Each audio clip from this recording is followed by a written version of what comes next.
Good morning, students. Last time we were talking about female reproductive system. So we are left with only small two parts of female reproductive system, that are external genitalia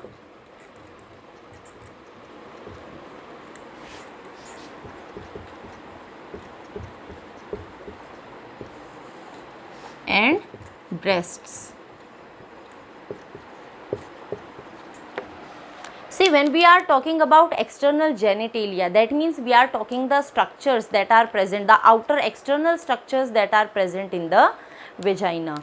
When we are talking about the external structures of vagina, we saw that there is a orifice present, that is known as vaginal orifice. The whole structure is covered by lip-like, or you can say skin folds are there, and there are two skin folds, that are outer and inner one. The outer one is going to be large in size, it is going to be thick and hairy, and that is known as labia majora. Below this labia majora, another fold is present, that is thin, that is non-hairy, and that is known as labia minora. This labia minora is having various sebaceous glands. Various glands are present which are going to secrete some secretion. Then we are having a tip like, or you can say a prominent structure is present, that is known as clitoris.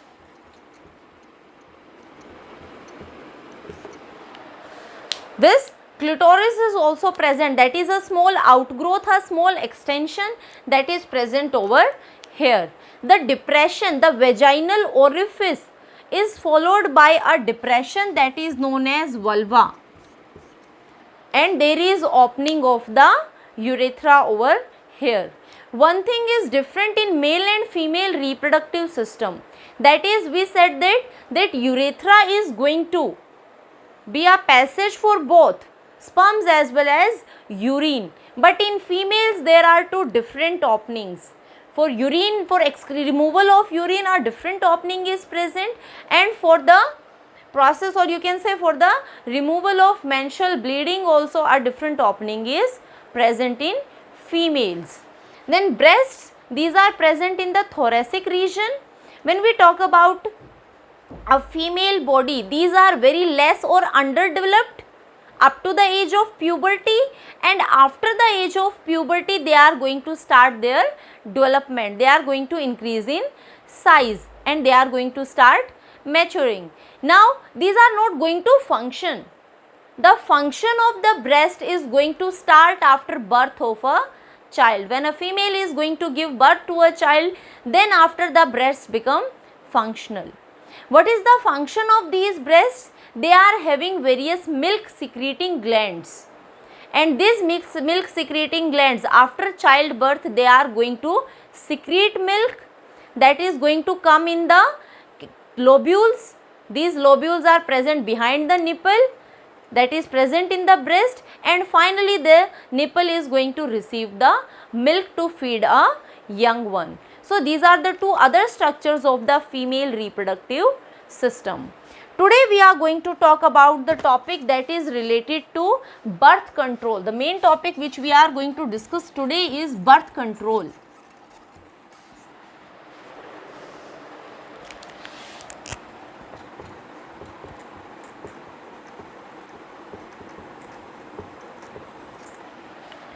We already know that India is having very wide population. So if conception is not controlled, birth of individuals are not to be controlled, then population is continuously going to be increased. So there are various methods, various devices have been made that are going to prevent the process of conception. Conception simply means be a female getting pregnant. Fertilization is taking place, a female gets conceived. So birth control this topic is including all the methods.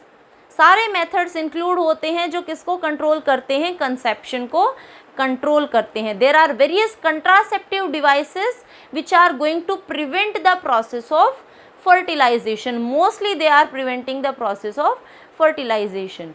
Now we know that fertilization is taking place when male and female gamete are going to fuse. So these methods are basically preventing the communication, or you can say contact of male and female gamete. They are not allowing the male and female gamete to come in contact with each other. If they are not coming in contact with each other, then fertilization is not going to take place. So we are going to talk about the birth control methods. The first birth control method is barrier devices.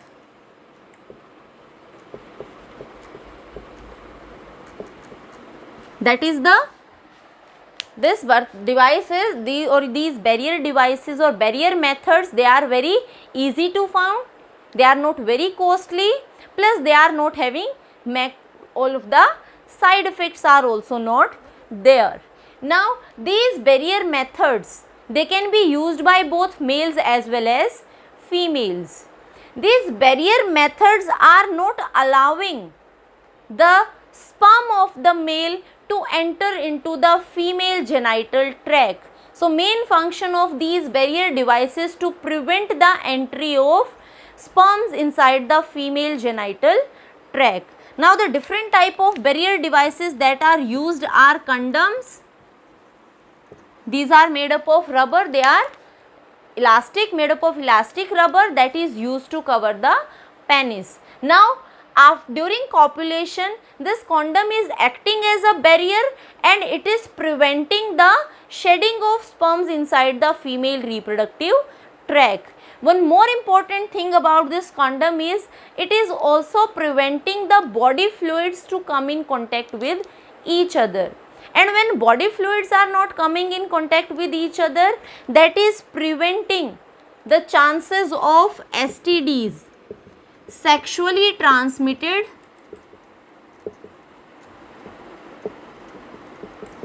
diseases, the diseases that are spreaded by sexual contact with any of the infected person. So this STDs are basically happening when the body fluids are coming in contact, and condom is not allowing the body fluids to come in contact, that's why they are also preventing the STDs. So condoms are used by males and it is preventing the entry of sperms inside the female reproductive tract. The second type of barrier devices that are used are like femidomes. These femidomes are again made up of rubber and they are used by females. This is going to fit in the vagina and again it is not allowing the sperms to enter into the female genital tract. So these are used by females. And the third one are also used by females and these are known as diaphragms.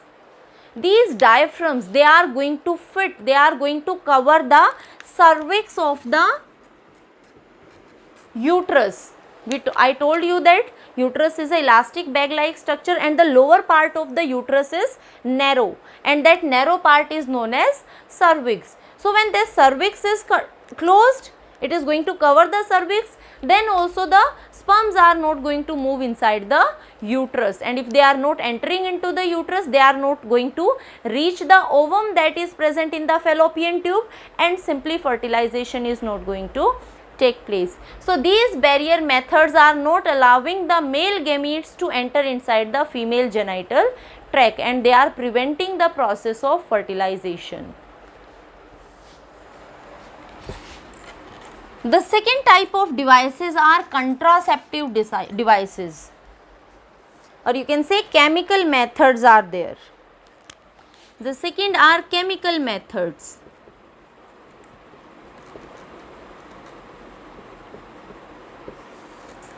There are various chemicals which are used in different forms. They are used in form of jellies, they are used in form of foam or used in form of creams by the females.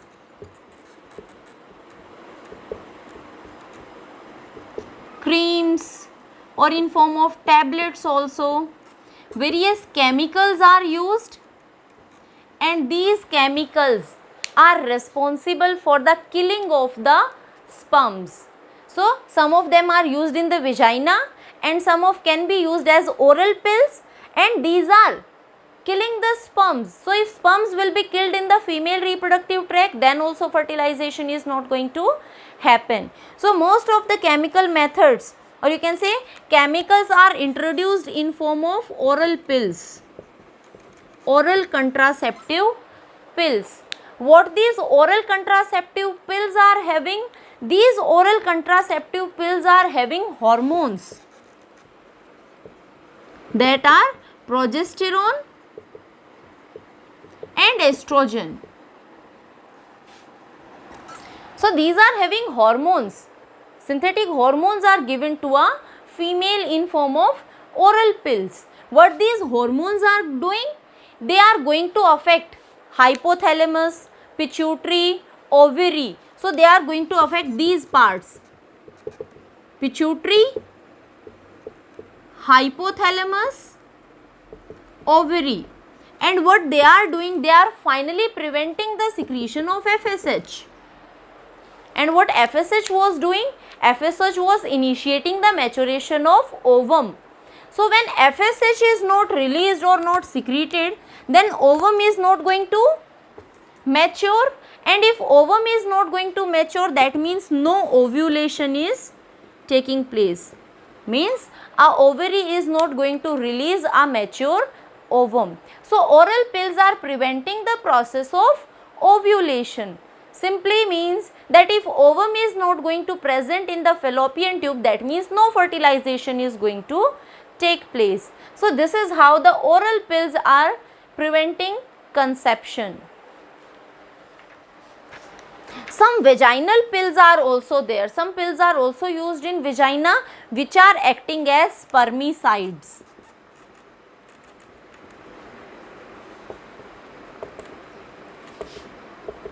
These are placed in vagina, and whenever the vagina is going to receive the sperms, these pills are going to kill the sperms, and if sperms will be killed, again then no fertilization is going to take place.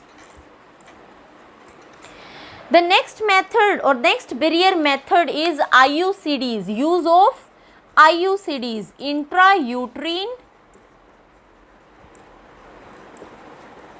contraceptive devices, IUCDs. What these intrauterine contraceptive devices are? These devices are either made up of copper, or they can be made up of plastic or stainless steel.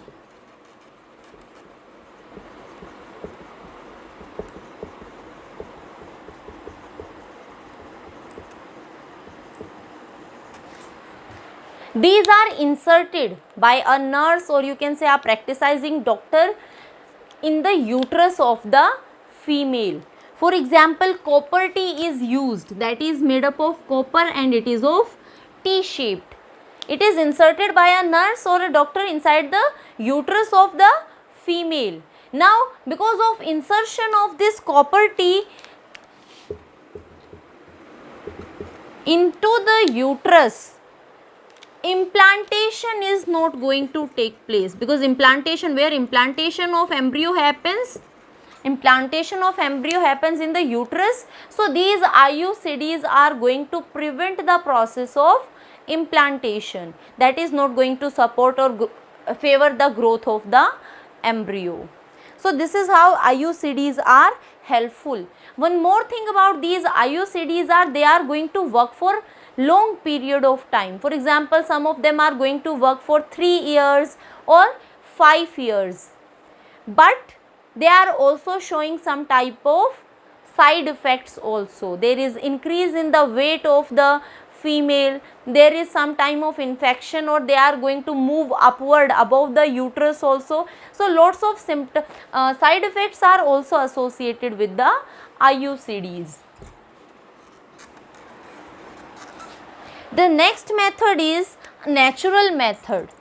without any of the side effect, but efficiency is very less. Natural method means to avoid sexual intercourse after ovulation, means when ovum has released and it is present in the fallopian tube, avoid any type of sexual intercourse at that time period also. And another can be that the male partner is not going to release the semen inside the female genital tract. These are the natural methods which are again going to prevent the process of conception. And finally, the permanent method that is used for birth control is surgical method. That is the permanent method.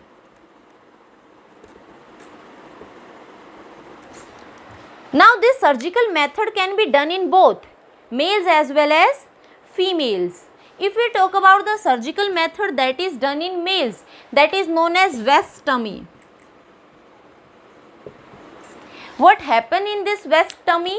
We know that when we were talking about male reproductive system, then I told you that testis is present. Over the head of the testis, epididymis is there, and from this epididymis, vas deferens is arising, and this vas deferens is going to enter into the abdominal cavity. Now what is happening in this vasectomy? The doctors are going to cut this vas deferens from here, and they are going to ligate these tubes with the help of threads or pins. Now what happens? Testis is going to release sperms. Sperms will be transferred into the epididymis. From epididymis they are going to come here, but because of the cutting and ligation of this vas deferens, these are not going to move further. So there will be movement of sperms that is altered because of the cutting of the vas deferens. Now these sperms that are present over here, they are again reabsorbed by the body cells. So in vasectomy what is done? There is the cut is made in the vas deferens and they are ligated. So it is preventing the transport of sperms. And now the secretion that is coming out from the penis is only containing the fluid that is secreted by the accessory sex glands. Means we are talking about seminal vesicle, Cowper gland and prostate gland. Only that fluid is present and it is not having the sperms, because movement of sperm has not taken place. And if the semen is not having sperms, then no fertilization is going to take place. That is vasectomy. And in females, this surgical method is known as tubectomy. Tubectomy means here the doctors are going to make a cut in the fallopian tube of a female. Fallopian tube was going to receive the ovum, and from the uterus side it is going to receive the sperm. This is how the uterus was present. Fallopian tube is present. This part of fallopian tube is in contact with the ovaries. Now a cut is made over here and this part is going to be ligated again. Now what happens? Sperm is going to come here. Ovum is also going to come here. But because there is a cut in between, these two are not going to come in contact with each other and no fertilization is going to take place. The ovum that is present over here, that is again going to be reabsorbed by the body cells. And always remember, by this process of tubectomy, there is no impact that is coming on the menstrual cycle. Menstrual cycle will take place normally because ovum is being matured, hormones are also secreted at normal level. So now the bleeding that is happening, that is only containing the preparations of the uterus wall, the thickening and blood vessels of the uterus wall, that is not containing the ovum. The ovum will be reabsorbed by the body cells. So this is how, these are the permanent methods of birth control.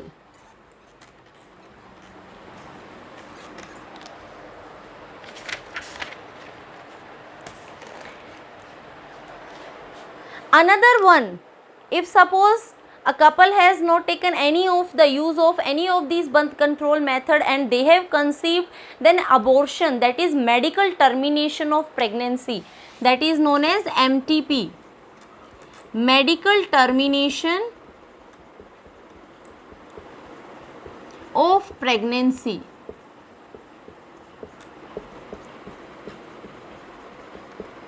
Before a embryo is going to be viable, the embryo will be removed out from the uterus of the mother, and that process is known as abortion, or you can say it is also known as medical termination of pregnancy, because that will be done by a doctor, you can say experienced person.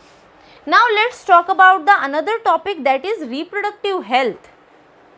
Just like we are having a mental health, our physical health, we should be mentally, physically, socially fit. Just like that, we should also take care of our reproductive health, because there are lots of problems and lots of disorders are there which are going to be related with the reproductive system. There are various diseases like infectious diseases which are caused by various organisms. Bacteria is there, virus is there, they are going to affect the reproductive part of an individual and reproductive health will be altered. So, to talk about reproductive health, the school level, on the school level also sex education has been given. It is started that students should know about the reproductive health, how to take care of the reproductive parts and how to keep themselves clean and healthy. So let's talk about the issues that are related with reproductive health, and the important one is sexually transmitted diseases, STDs. These sexually transmitted diseases, they are going to spread whenever an individual is having any type of sexual contact with the infectious person. Me right?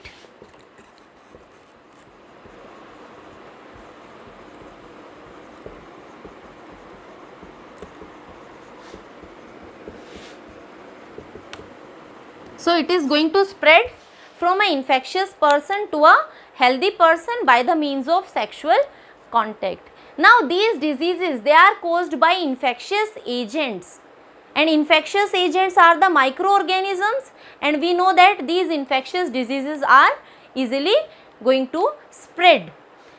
We are going to talk about 3 infectious diseases over here that are sexually transmitted diseases. The first one is gonorrhea.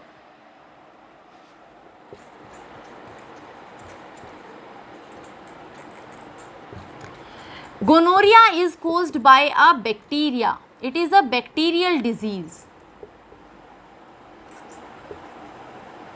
The causative agent of this gonorrhea is Neisseria gonorrhoeae.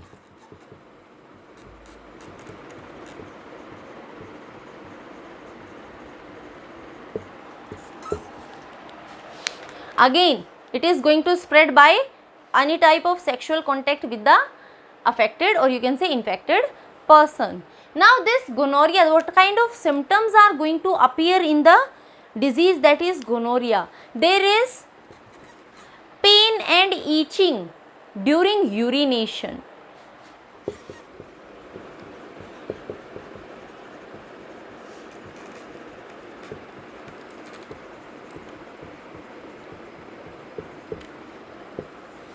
Another symptoms that are appearing in gonorrhea is, see, our reproductive tract, just like our digestive tract, respiratory tract is having the mucous membrane, just like that our reproductive tract is also having the mucous membrane. So inflammation of mucous membrane takes place.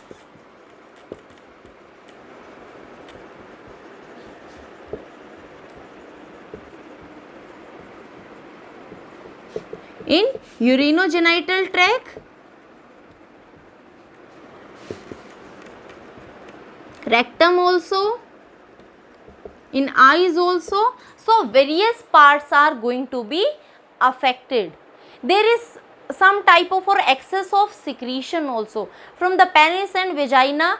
There is discharge of a fluid also that is taking place in the that is going to be a symptom of gonorrhea. So that is a bacterial disease, so it can be easily treated by the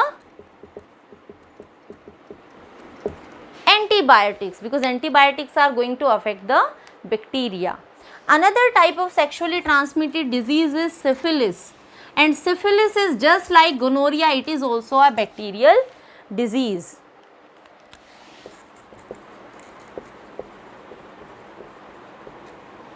It is again a bacterial disease,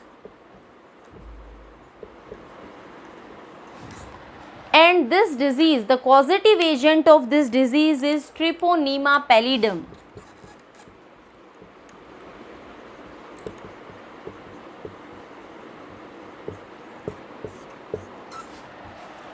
Here also we are going to see almost the same symptoms that are present in gonorrhea. Here also the mucous membrane is going to be inflamed.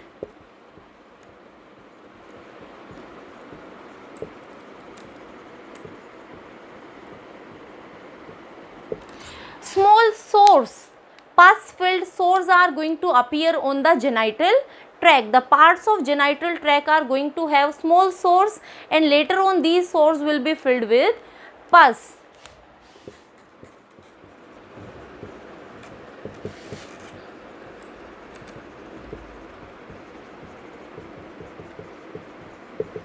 Filled with pus.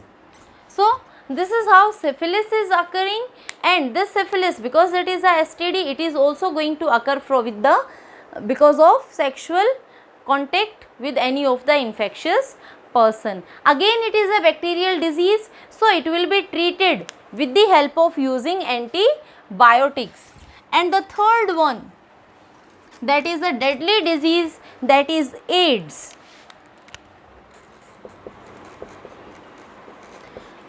AIDS simply means you can say it is a viral disease, and it means that AIDS stands for acquired immunodeficiency syndrome. Why this name has been given? This name simply means that an individual is going to acquire a immunodeficiency. There will be deficiency of immune system. We are having a natural defense mechanism that is going to fight against the diseases, and that natural defense mechanism is our immune system. So whenever an individual will be infected because of this AIDS virus, that is HIV, the immune system is going to be deficient, it is going to be weak.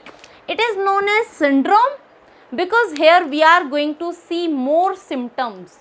So syndrome word simply means set of symptoms. More and more symptoms are going to appear because of the deficiency of immune system. So AIDS is a viral disease, and the causative agent is HIV, human immunodeficiency virus, a virus that is going to make deficiency of immune system in human. So the immune system, as the individual is going to be infected, the immune system will get weaker and more weaker, and finally the individual is going to suffer from more of the diseases. The symptom, a very mild disease, is also going to show more severe symptoms into the individual that is suffering from AIDS. The main reasons of getting infected is use, or you can say whenever blood of an infected person is coming in contact with a normal person. That means if we blood transfusion, during blood transfusion, if an infected blood is inserted inside the body of a normal individual, the individual is going to suffer from HIV. If we are using some of the tools of an infected person, like razors are there, needles are there, if such type of injections or syringes are there, if these are used and they are infected, they are again going to cause AIDS. If sexual intercourse, if an infected person, a person who is HIV positive is coming in any type of sexual contact with a healthy person, then also the individual is going to suffer from AIDS. So this is how AIDS is there.